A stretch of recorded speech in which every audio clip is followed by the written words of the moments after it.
Anthrax রোগ হওয়ার কারণে গরুটি মারা গিয়েছে।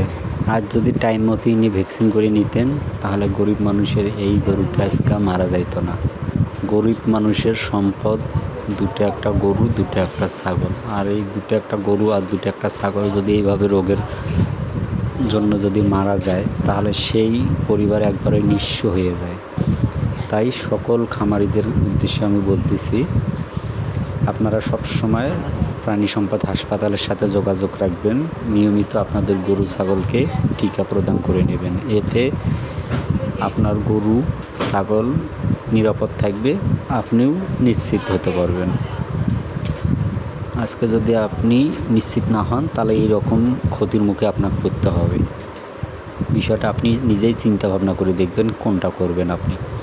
আপনার ভালোর জন্য বললাম, বিষয়টা বিবেচনা আপনার।